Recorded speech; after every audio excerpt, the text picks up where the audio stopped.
l'étang. Une étendue d'eau stagnante, artificielle ou naturelle, qui vient du latin stagnum, qui signifie donc stagner. Du latin? Et moi je croyais que ça venait de l'occitan. On dit bien un étang, l'étang de Thau, l'étang de Der.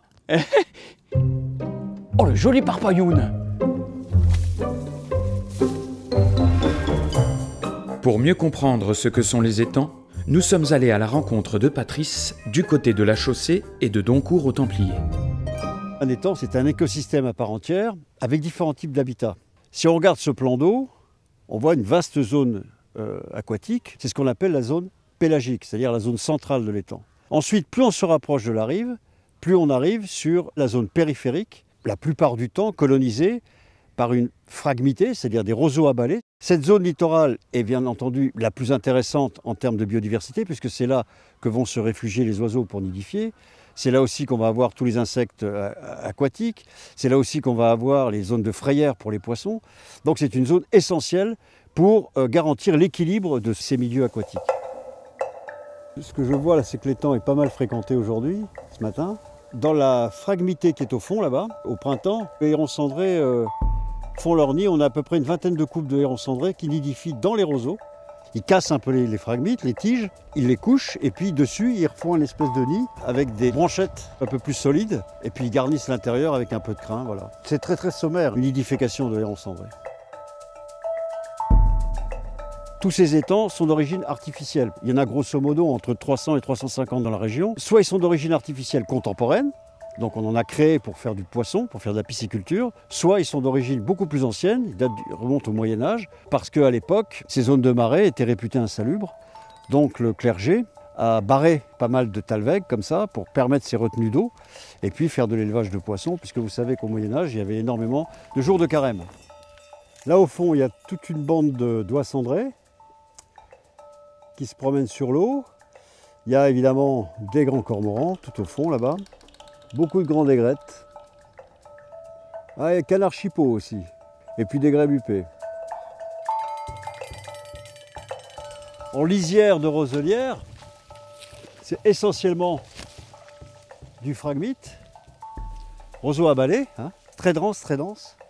Et là, au printemps, quand l'eau est beaucoup plus haute, qu'elle inonde les cannes, il y a de la reproduction parce que c'est vraiment une forteresse, c'est littéralement une forteresse ça. Il y a le foulque macroule qui se reproduit, qui fait des nids un peu flottants, le grèbe huppé en lisière de roseaux, et puis surtout, au printemps, les petites fauvettes paludicoles.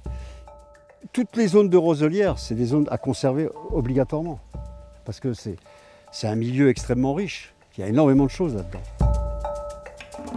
Dans notre pays, les 2/3 des zones humides ont disparu depuis les 30 glorieuses agricoles, c'est-à-dire grosso modo au siècle dernier, la moitié du siècle dernier. Toute cette période-là, on a assaini, on a drainé, on a éliminé tous ces milieux aquatiques, pourtant extrêmement intéressants, extrêmement riches pour la biodiversité. Toutes ces zones humides que nous avons ici en Lorraine, elles sont, la majorité d'entre elles, en protection.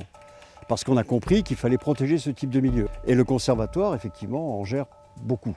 Alors maintenant, les menaces, elles sont liées plutôt au problème de pollution, notamment aux pollutions d'origine agricole. C'est pour ça que l'étang de Doncourt aux Templiers, je dis toujours que c'est une oasis de vie dans un secteur d'open field agricole plutôt désert.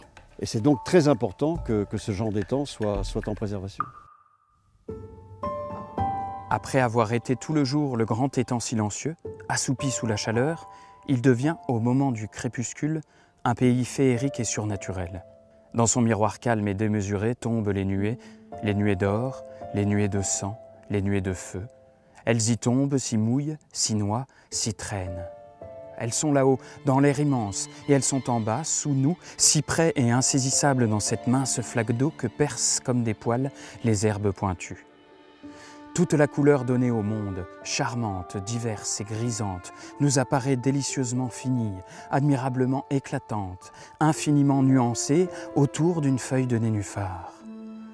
Tous les rouges, tous les roses, tous les jaunes, tous les bleus, tous les verts, tous les violets sont là, dans un peu d'eau qui nous montre tout le ciel, tout l'espace, tout le rêve, et où passent des vols d'oiseaux. C'est beau, non ?